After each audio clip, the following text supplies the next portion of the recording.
नमस्कार, मैं हूं रवीश और आप देख रहे हैं मिस्टर चीफ मिनिस्टर, एक ऐसा शो जो आपको सीधा आपके प्रदेश के मुख्यमंत्री से जोड़ेगा, जिसमें आपको पता लगेगा कि आपके राज्य के सीएम क्या कुछ कर रहे हैं, दिन भर उन्होंने किन कार्यक्रमों में हिस्सा लिया और आपके प्रदेश को क्या सौगातें मिली। तो आज के शो में हम सबसे पहले बात करेंगे प्रधानमंत्री नरेंद्र मोदी की।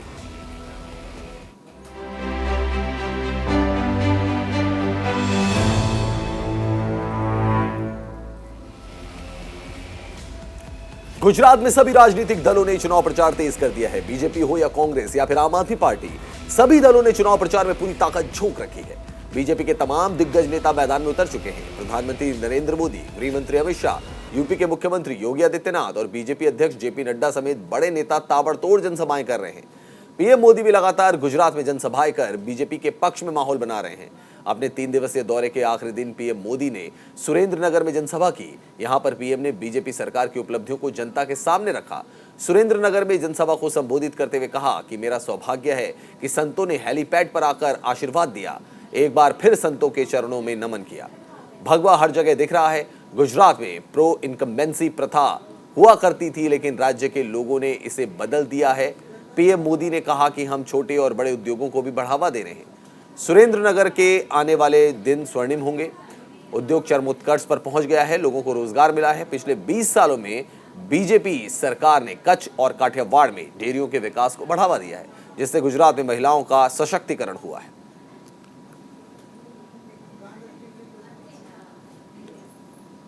आज मारू सौभाग्य है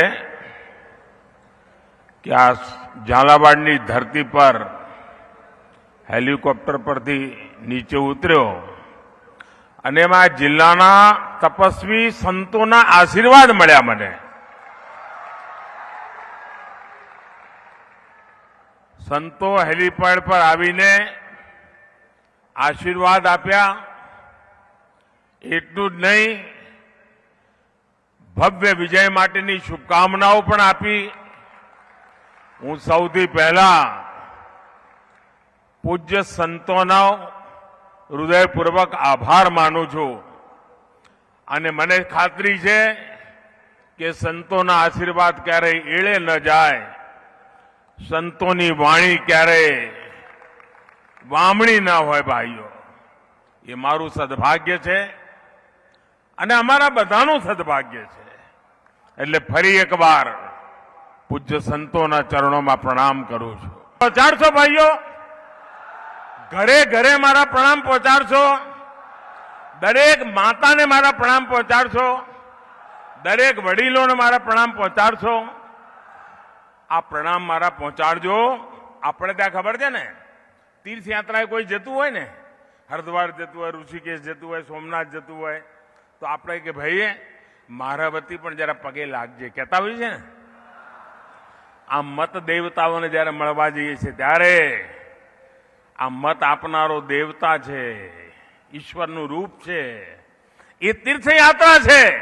મતદારને મળવા જવું એ તીર્થયાત્રા છે અને મતદારને તમે તીર્થયાત્રા કરતા હોય ત્યારે મારા પણ પ્રણામ પાઠવજો ભાઈઓ, મારા પણ માથું ટેકવજો। આટલી વિનંતી કરું છું। મારી સાથે બોલો ભારત માતા की, भारत माता की। पीएम नरेंद्र मोदी को आपने सुना गुजरात में चुनाव प्रचार कर रहे थे पीएम मोदी, तो वहीं दूसरी तरफ यूपी के सीएम योगी आदित्यनाथ भी गुजरात के चुनावी मैदान में हैं। सीएम योगी ने छोटा उदयपुर में चुनावी जनसभा को वहां पे संबोधित किया। इस दौरान सीएम योगी ने बीजेपी सरकार का बखान किया और जनता को बताया कि पीएम मोदी के नेतृत्व में देश कैसे आगे बढ़ रहा है, कैसे गृह मंत्री अमित शाह ने जम्मू कश्मीर से धारा 370 हटाने का काम किया। मैं गुजरात की इस धरती को नमन करता हूं,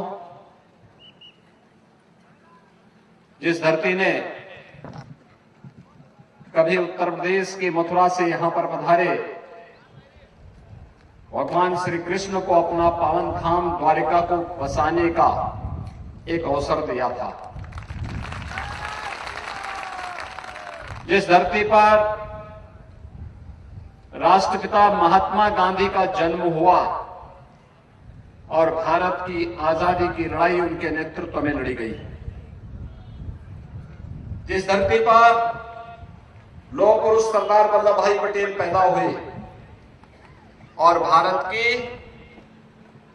563 से अधिक रियासतों को एकजुट करके वर्तमान भारत के इस विराट गणराज्य को बनाने में जिनकी महती भूमिका थी, मैं इस धरती को नमन करता हूं, जिन्होंने नरेंद्र भाई मोदी जैसा यशस्वी प्रधानमंत्री भारत को दिया है, जिनके नेतृत्व में वैश्विक मंच पर भारत की प्रतिष्ठा बढ़ी है, भारत की सीमाएं सुरक्षित हुई हैं, बिना भेदभाव के भारत के प्रत्येक नागरिक को उसका अधिकार प्राप्त हो रहा है। हम अभिनंदन करते हैं देश के यशस्वी प्रधानमंत्री श्री नरेंद्र मोदी जी का, जिन्होंने आजादी के बाद पहली बार एक आदिवासी वनवासी परिवार की एक महिला को देश के सर्वोच्च संवैधानिक पद राष्ट्रपति के पद पर बिठा करके भारत के हर वनवासी, गिरिवासी और उन बंधु बांधवों का सम्मान बढ़ाया है, जिन्होंने कभी भगवान श्री राम की सेना में अग्रणी भूमिका का निर्वहन करते हुए भारत के अंदर राम राज्य की स्थापना का शंखनाद किया था।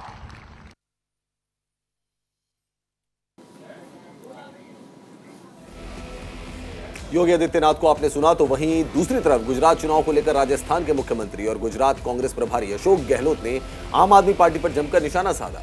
सीएम अशोक गहलोत ने कहा कि हिमाचल प्रदेश विधानसभा चुनाव में पूरी तैयारी के साथ मैदान में उतरी आम आदमी पार्टी का जोश मतदान आते आते धीमा पड़ गया और मतदान से पहले हिमाचल से लगभग गायब हो गई। मुख्यमंत्री अशोक गहलोत ने सवाल खड़े करते हुए कहा कि आपके पीछे हटने की वजह बीजेपी को फायदा पहुंचाना तो नहीं है, आम आदमी पार्टी गायब हो रही है। हिमाचल प्रदेश में इन्होंने पंजाब का चुनाव जीतने के बाद ही चुनाव प्रचार करना शुरू कर दिया था, लेकिन अचानक ही उन्होंने सभी प्रचार बंद कर दिए। इसका मतलब साफ है कि जैसे आपने हिमाचल प्रदेश में चुनाव नहीं किया, प्रचार नहीं किया और सिर्फ उम्मीदवारों को चुनावी मैदान में उतारा, क्या पता कि आप गुजरात में भी ऐसे ही दोहराएं। आपकी विश्वसनीयता अब कम हो गई है। सीएम ने आगे कहा कि गुजरात के लोग स्वाभिमानी हैं, उन्हें मुफ्त की चीजें नहीं चाहिए और ना वो केजरीवाल की मुफ्त वाले चुनावी वादों को झांसे में आएंगे। सीएम ने कहा कि अगर आप कुछ करना है तो उसे अपने घोषणा पत्र के जरिए जनता को बताओ, लेकिन फ्री की चीजें देना बंद करें।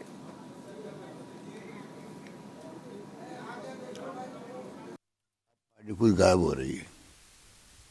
आप बताइए, इनको कोई पूछे हिमाचल प्रदेश के अंदर पंजाब का लगता हुआ राज्य है, चुनाव जीतते ही वहाँ पे उन्होंने कैंपेन शुरू कर दिया। गुजरात की तरह ही रोड शो करना, मीटिंग करना, वादे करना वहाँ की पब्लिक से, बहुत हाई पिच पे ले गए थे। कोई केजरीवाल को पूछे अचानक चुनाव चलते हुए आपने पूरा कैंपेन विड्रॉ कैसे कर लिया? पूरा कैंपेन विड्रॉ ही कर लिया, वहाँ पर ऑफिशियल बंद कर दिए, खाली उम्मीदवार खड़े रहे वहाँ पर। तो इनका क्या भरोसा कि कोई कारण से यहाँ ये खुद ही अपना विड्रॉ कर जाए। तो जनता का विश्वास हिल गया जब से हिमाचल की घटना हुई है विड्रॉ करने की। तो पहले इन्होंने काफ़ी प्रचार किया था मीडिया के माध्यम से, खूब वादे किए थे कि आम आदमी पार्टी बहुत बढ़ रही है, अब धीरे धीरे डाउन आ रही है। और दूसरा, हिमाचल के अंदर आपने विड्रॉ क्यों किया? किसको फ़ायदा पहुंचाना था आपको? कहीं बीजेपी की मिलीभगत तो नहीं है? तो ये अब जो है इनकी क्रेडिबिलिटी बहुत कम हो गई गुजरात के अंदर भी। और वो जो वोट का पहले जो डिवीज़न की बात थी, चाहे वो कांग्रेस की बात भी करते थे, शहरों में बीजेपी की बात भी करते थे। तो मुझे लगता है कि अब ये अब काफ़ी डाउन आ गया, अब इनका ज़्यादा ऑरा ख़त्म हो गया। देखिए, गुजराती स्वाभिमानी लोग हैं, आर्थिक रूप से संपन्न भी रहे हैं, समाज में अलग प्रतिष्ठा उनकी, गांधी का ये प्रदेश है। तो मैं नहीं मानता कि वो इन बातों में आएंगे। और फिर मान लीजिए करना ही है तो आप मैनिफेस्टो में लिखो। राजस्थान के सीएम अशोक गहलोत को आपने सुना। उधर पंजाब फतेह करने के बाद अब आम आदमी पार्टी के संयोजक और दिल्ली के मुख्यमंत्री अरविंद केजरीवाल की नजरें गुजरात विधानसभा के चुनाव पर है। इसी के मद्देनजर केजरीवाल और पंजाब के मुख्यमंत्री भगवंत मान आज से 2 दिन के गुजरात दौरे पर हैं। आज साबरमती आश्रम के दर्शन के बाद केजरीवाल और मान का रोड शो निकाला गया और जनता से आपको जिताने की अपील की गई। इससे पहले पंजाब के सीएम भगवंत मान ने गुजरात के कपराड़ा में अकेले ही रोड शो किया और कहा कि गुजरात की जनता परिवर्तन चाहती है, जिसके लिए मैं यहां पर आया हूं और मुझे पूरा यकीन है कि इस बार गुजरात में परिवर्तन होगा।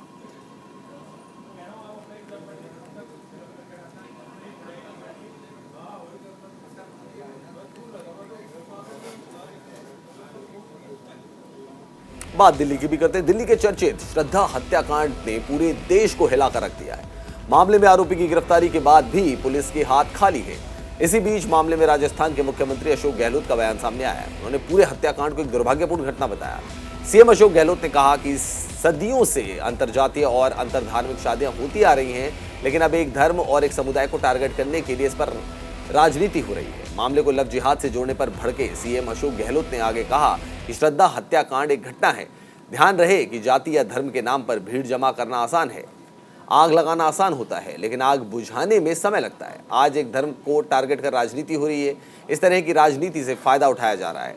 आपको बता दें कि असम के मुख्यमंत्री हेमंत बिस्व शर्मा ने इसे लव जिहाद बताया था। इसके अलावा महाराष्ट्र की अमरावती संसदीय सीट से बीजेपी सांसद नवनीत कौर राणा ने हत्याकांड पर दुख जताया था और कहा था कि आफताब जैसे दरिंदों पर खून खौल उठता है। वो संसद में मांग करेंगे कि ऐसे दरिंदों को 20 सड़क पर सजा दी जाए, जिससे श्रद्धा जैसा दूसरा मामला ना हो।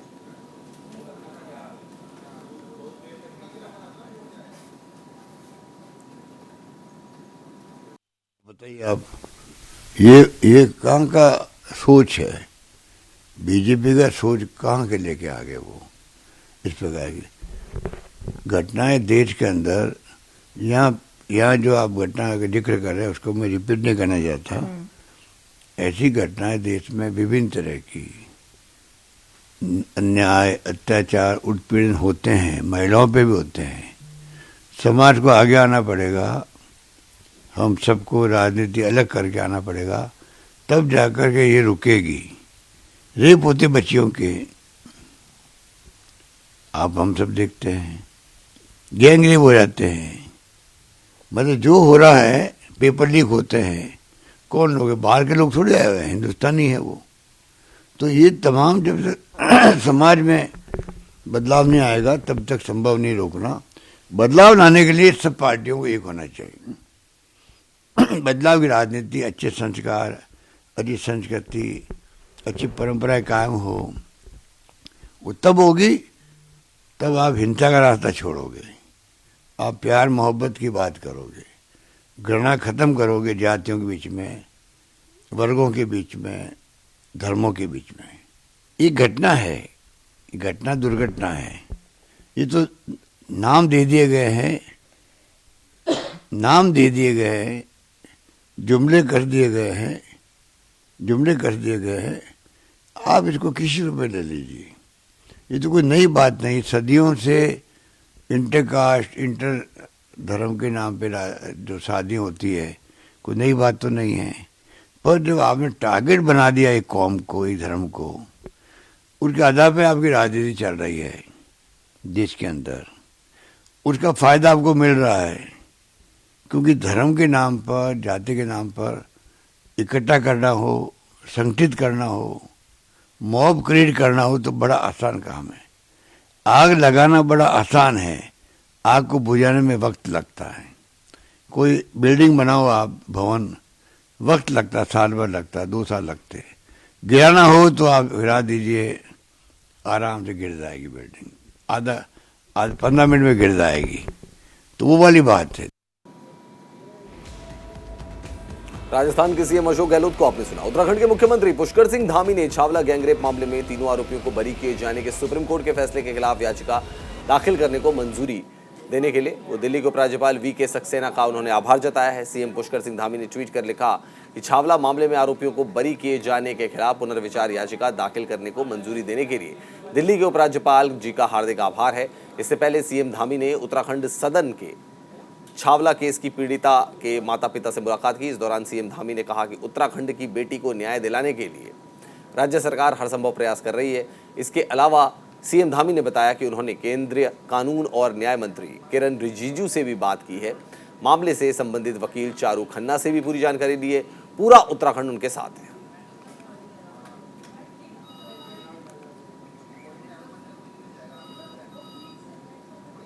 को बहुत धन्यवाद करना चाहता हूँ कि उन्होंने एक हमारे पूरे उत्तराखंड की बेटी, पूरे देश की बेटी, उसके न्याय के लिए उन्होंने आगे का मार्ग प्रशस्त किया है, निर्णय लिया है कि सरकार जो है उस केस को लड़ेगी और हम सभी लोग उस पीड़ित परिवार के साथ हैं, पीड़ित बेटी के साथ हैं। हर तरीके से जो भी सहयोग होगा हम करने के लिए तैयार हैं। तो वहीं दूसरी तरफ मुख्यमंत्री पुष्कर सिंह धामी ने पौड़ी गढ़वाल के जयरी खाल में आयोजित भक्त दर्शन डिग्री कॉलेज के स्वर्ण जयंती समारोह में मुख्य अतिथि के तौर पर हिस्सा लिया। इस मौके पर सीएम धामी ने महान विभूति भक्त दर्शन जी को श्रद्धांजलि अर्पित की। इसके साथ ही सीएम ने भक्त दर्शन की बेटी मीरा चौहान को सम्मानित किया और भक्त दर्शन डिग्री कॉलेज की स्मारिका का विमोचन भी किया। मुख्यमंत्री ने कहा कि भक्त दर्शन जी भारतीय स्वतंत्रता और उत्तराखंड राज्य के हित में महत्वपूर्ण भूमिका उनकी रही है। उन्होंने कहा कि भक्त दर्शन डिग्री कॉलेज ने कुशल मानव संसाधन देने का काम किया है। इस डिग्री कॉलेज से पढ़े बहुत से लोग आज राजनीति, सेना, पुलिस और प्रशासन आदि क्षेत्रों में अपनी सेवाएं दे रहे हैं। सीएम धामी ने आगे कहा कि पीएम के नेतृत्व में आज भारत की पहचान एक समर्थ और शक्तिशाली भारत के रूप में बनी है। राज्य सरकार भी जीरो पेंडेंसी की नीति पर कार्य कर रही है। युवाओं को रोजगार एवं स्वरोजगार से जोड़ने की लगातार कोशिश की जा रही है। साथ ही भर्ती प्रक्रियाओं में तेजी लाई गई है। मानव स्थापित करने वाले भक्त दर्शन जी को, जिन्होंने 4 बार लोकसभा का प्रतिनिधित्व किया, भारत सरकार के मंत्री के नाते उन्होंने संपूर्ण देश को अपनी सेवा देने का काम किया और साथ ही एक राजनीति के क्षेत्र में रहते हुए भी एक उदाहरण प्रस्तुत किया कि 62 वर्ष की आयु में, अभी दिलीप रावत जी मुझे बता रहे थे कि 62 वर्ष की आयु में ही उन्होंने राजनीति को छोड़ भी दिया। एक आदर्श रूप में उन्होंने जितने काम हो सकते थे उन सभी कामों को किया। मैं उनको इस अवसर पर भावभीर्ण अपनी श्रद्धांजलि व्यक्त करता हूं। उनके परिवार के लोगों को, उनकी बिटिया यहां पर आई थी, उन सबको मेरे हाथों आयोजकों ने सम्मानित करवाया। मैं उनको भी बहुत शुभकामनाएं देता हूं। भारत की स्वतंत्रता आंदोलन में अग्रणी की भूमिका निभाने के साथ साथ उत्तराखंड क्षेत्र के नागरिकों को हितों की प्राथमिकता देने के पक्षधर रहे भक्त दर्शन जी का जीवन राजनीतिक और व्यक्तिगत दोनों ही रूप से उत्कृष्ट रहा है। उनके बारे में हम उनका जितना स्मरण इस अवसर पर करें उतना कम है। निश्चित रूप से ऐसे व्यक्तित्व जो हमारे बीच से चले गए उनको हम आज भी याद कर रहे हैं, तो कहीं ना कहीं यह प्रेरणा हमको देते हैं कि व्यक्ति अगर अपने जीवन में समाज के लिए, देश के लिए, राष्ट्र के लिए अपने को समर्पित करता है तो राष्ट्र उनको सदैव के लिए वो अमर हो जाते हैं। और उसी का परिणाम है कि आज हम उनके इस स्कूल के जहां स्वर्ण जयंती मना रहे हैं, इस स्वर्ण जयंती के अवसर पर उनका स्मरण कर रहे हैं। भाइयों बहनों, इस महाविद्यालय के शिक्षकों और विद्यार्थियों ने जिस प्रकार से भक्त दर्शन जी के कामों को आगे बढ़ाने का काम किया है वह अद्वितीय है। उसकी जितनी प्रशंसा की जाए उतनी कम है। मैं आप सबकी भूरी प्रशंसा करता हूं।